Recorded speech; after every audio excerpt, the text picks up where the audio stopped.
My name is Francis. I'm 44 years old, and on a Tuesday morning in March I was in my kitchen making breakfast when the doorbell rang.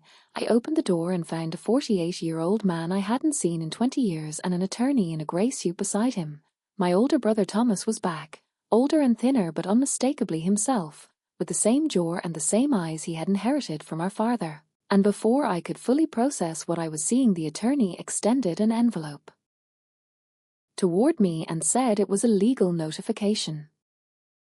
The envelope contained a claim on my parents' estate. Thomas argued that as eldest son and legal heir he had never formally renounced his share of the inheritance, that the distribution I had made when my mother died 3 years after my father had never been processed through a probate court, and that therefore he had a right to half of everything I had received, half the house where I had lived with my parents for 20 years caring for them, half the small business I had built with what remained, half of everything I had constructed in the 3 years since my mother died. I stood in my doorway looking at my brother and thought about 20 years, about the nights with my father when the Parkinson's advanced and he needed help getting up, about the years with my mother when arthritis took her mobility and then her independence, about the birthdays I spent in hospitals and the summers the first spent in doctors' offices and the Christmases I spent in living rooms that smelled of medication, and the particular sadness of people who know they are slowly losing something. And then I looked at the man who had not been present in any of those moments, and who was now at my door with an attorney and an envelope.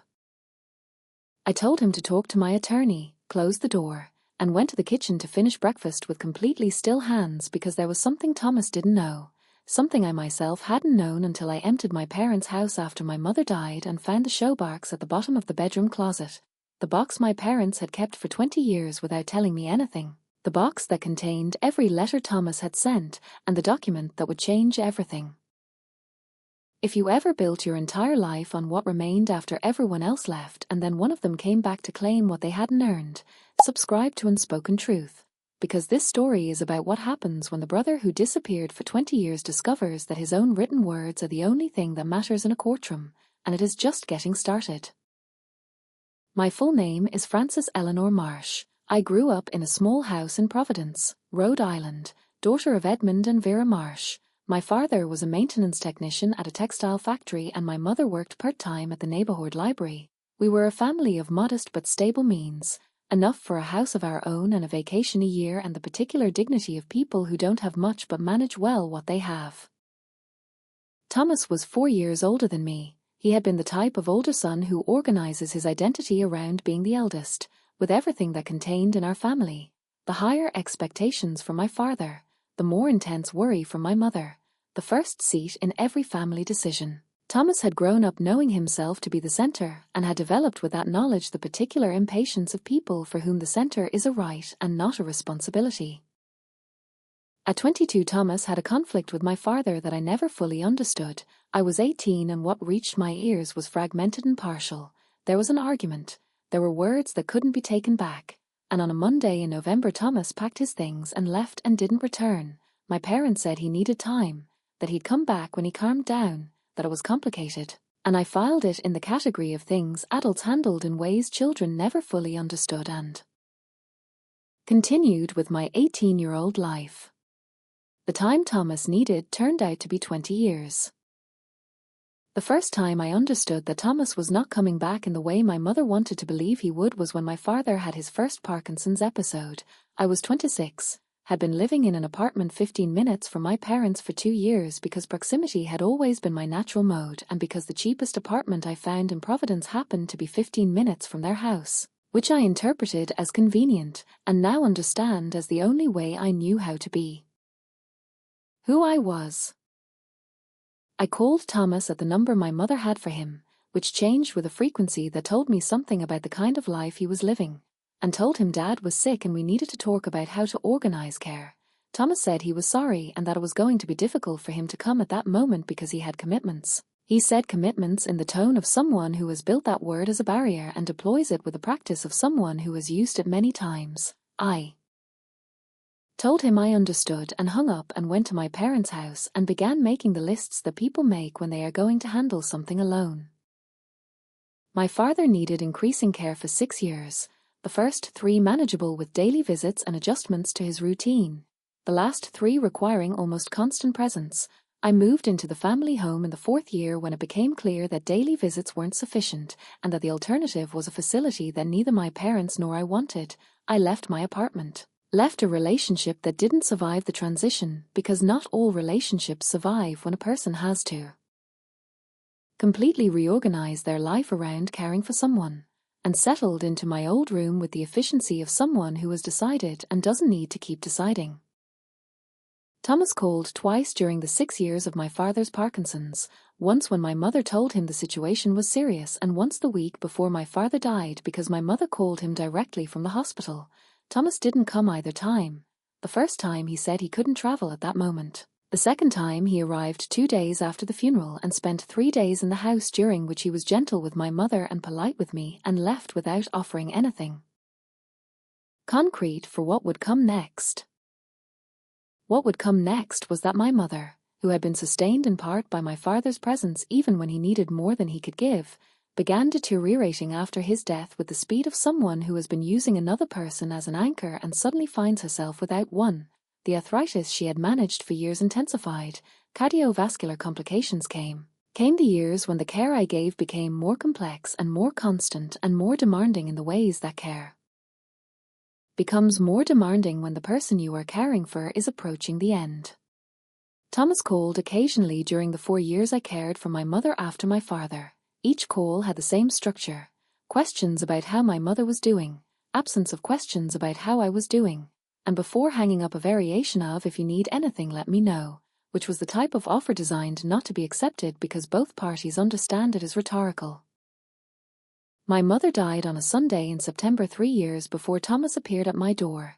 She died in her bed in the house where she had lived for 41 years. I was with her. I had been with her for the last 72 hours because I had known we were close with the certainty you develop after years of being completely present for someone. It was peaceful in the way deaths are peaceful when the person has been well cared for and has no unresolved things. Or so I believed then.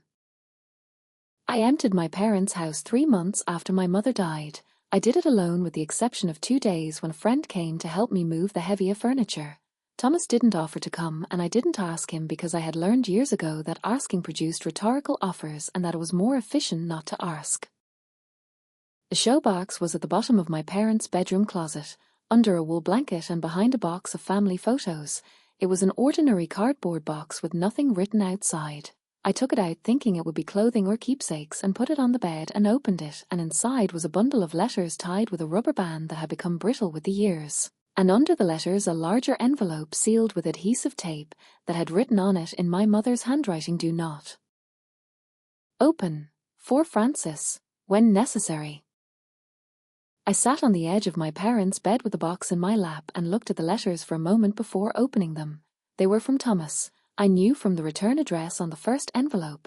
20 years of occasional correspondence kept by my parents in a showbox at the bottom of a closet without telling me anything, which told me before reading a single word that what they contained was something they had decided I didn't need to know while they were alive. I read the letters in chronological order, from the oldest to the most recent. From the first year after Thomas left to the last before my mother died, there were 37 letters over 20 years. Some long and some a single paragraph, written with the irregularity of someone who wrote when they needed something and not as a habit of connection, and what they needed in most cases was money. The first letters were from the years Thomas was in Arizona. They described a construction job that hadn't worked out, a partnership with someone who turned out not to be trustworthy, debts that had accumulated in ways he described with the language of someone who always found responsibility outside themselves. He asked for money with the naturalness of someone who has established that asking for it is an available option. My parents sent it. I knew because in some letters Thomas thanked them for the previous wire transfer and asked for another. The letters from the second period were from Nevada, then Florida, then a period with no clear return address that based on the content seemed to have been one of constant movement. In all of them there were variations of the same theme. Situations that hadn't turned out as expected, people who hadn't delivered what they had promised, opportunities that were about to materialize and that required temporary liquidity. The language changed, but the structure was always the same. And my parents, judging by the responses implied in the thank you letters that followed, continued sending. It was in letter number 19, from year 12 of Thomas's disappearance, where I found the reference to the document. Thomas was writing, "Dad, I received what you sent. I understand the conditions and I agree to them. I'll sign the document you're sending me and return it this week. I'm doing it because I know it's what you need for peace of mind, not because I think it's fair, but I'll do it." I set the letter on the bed and opened the larger envelope that said "Do not open. For Francis, when necessary." The envelope contained a 2-page document written in formal legal language, dated 12 years before Thomas appeared at my door, signed by Thomas Edmund Marsh at the bottom with his signature, and with the signatures of 2 witnesses and the seal of a Florida notary. The document was a formal renunciation of any future claim on the estate of Edmund and Vera Marsh, including real property, financial accounts, and any other present or future assets, in exchange for compensation of $15,000 that the signatories acknowledged having received on the date of the document. My parents had paid Thomas to renounce his share of the inheritance. They had done it without telling me. They had kept it in a showbox at the bottom of a closet with a note that said "when necessary," because they knew it might be necessary and they wanted me to have what I needed for the moment it was. I sat on my parents' bed for a long time with the document in my hands, thinking about them, about my father with his Parkinson's making the decision to pay his eldest son to protect his youngest daughter, about my mother keeping the box for 12 years without telling me anything so as not to burden me with the weight of knowing that my brother had accepted money to leave, about both of them protecting me from a truth they would have considered too painful to share while they were alive. I took out my phone and photographed each letter and the document, saved them in 3 places, called my attorney Margaret the next day and told her everything, and then stored the box in my new apartment, the one I had bought with the money from the sale of my parents' house, and continued with my life because it was what was appropriate and because it was what my parents would have wanted. Thomas's lawsuit arrived formally 6 weeks after he appeared at my door. It was more elaborate than I had expected. His attorney had found the real legal gaps in how the inheritance had been processed, or more precisely how it hadn't been processed through a formal probate court, which in Rhode Island created a situation where an heir with legal right could file a claim even years later. His argument was technically founded in the way arguments can be technically founded when they completely ignore the substance. Margaret read the lawsuit and said, "They're right that there's a procedural gap," and then said, "But we have something that closes it completely." I showed her the document. She read it twice, set it on her desk and said, "Where did you find this?" I told her, in a showbox in my mother's closet, with a note that said "when necessary." Margaret looked at me for a moment with the expression of someone who has seen many things in 20 years of family lore, and who still finds some capable of producing something resembling emotion. She said, "Your mother knew exactly what she was doing." I said, "She always did."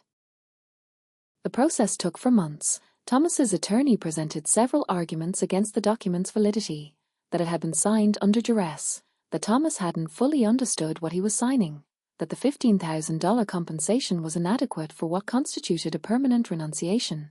Margaret responded to each with the corresponding documentation: the notarial seal certifying identity and voluntariness, the market analysis showing that $15,000 on their signing date was reasonable compensation for a projected inheritance of that size at that time, and the 37 letters demonstrating a 16-year pattern of money requests that contextualized the transaction as part of an ongoing financial relationship and not as an isolated act of pressure.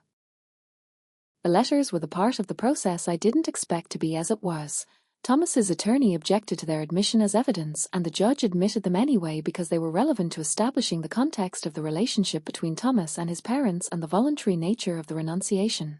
Margaret read them aloud during the hearing, not all of them, a representative selection covering the 20 years, and hearing my brother's words read aloud in a courtroom by an attorney with a neutral voice was one of the strangest experiences of my adult life. Not because it was exactly humiliating, although there was something in it that resembled that, but because hearing those letters was hearing 20 years of a story my parents had lived in parallel to mine without me knowing. 20 years of Thomas asking and my parents giving, and neither of them telling me anything because they had decided that burdening me with that was worse than carrying it themselves, and there was something in that protective silence that was simultaneously the most loving gesture and the heaviest burden they could have left me.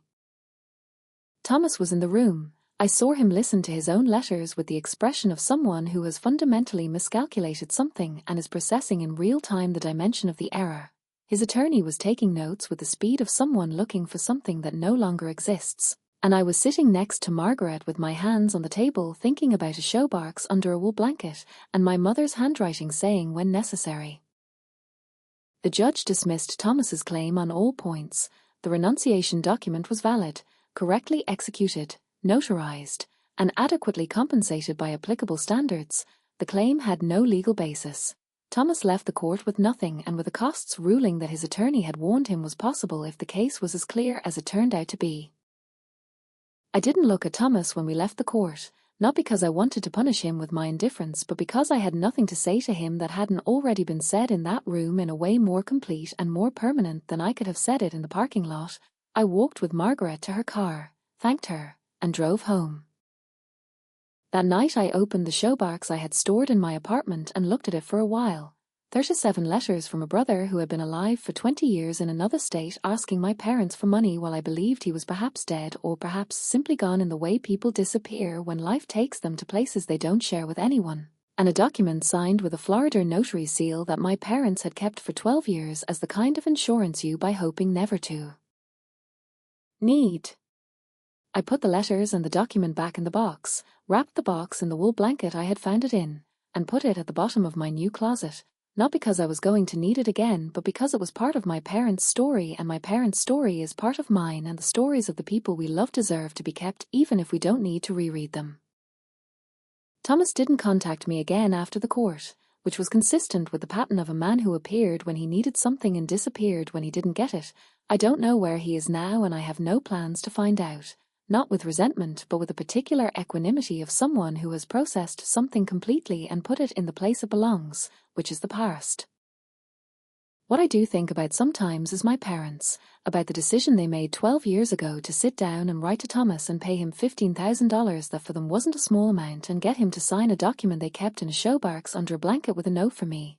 I think about how much foresight that decision required and how much love it took not to tell me. I think about my mother writing when necessary with the certainty that I would find the box and that when I found it I would understand exactly what to do. She knew me well, which doesn't surprise me because I cared for her for 4 years, and caregiving teaches you to know people in ways that don't exist in any other relationship. It teaches you the interior architecture of someone, what frightens them and what comforts them and what organizes them when everything else fails. My mother knew me equally well. She knew I would find the box and knew what I would do with it, and trusted that with the trust of someone who has built that trust over an entire lifetime. That is what I keep, not the court result, not the document, not the letters, but the image of my mother keeping a showbox under a blanket for 12 years because she knew her daughter was going to need it and wanted to make sure it would be there when necessary. It was. If you are the person who stayed, who cared, who built something with what remained when everyone else left, and suddenly someone who wasn't present in any of those years appears to claim what they didn't help build, I want to tell you something my parents understood 12 years ago with enough clarity to act on it. What you build with your presence has real value, and the people who watch you build it sometimes take measures to protect that value even before you know it needs protecting. Keep everything, not because you expect to need it, but because the records of what happened are the only thing that exists with certainty when someone tries to rewrite history. And sometimes the people who love you most leave you exactly what you need in a showbox under a blanket with a note that says when necessary because they know you well enough to know you'll find it and that you'll know what to do with it. My name is Frances. I'm 44 years old, and at the bottom of my closet there is a showbox wrapped in a wool blanket that I'm not going to open again, but that I'm not going to throw away either. Because it is my parents' story, and my parents' story is mine, and the stories of the people we love deserve to be kept. Thank you for listening. Take care of yourself.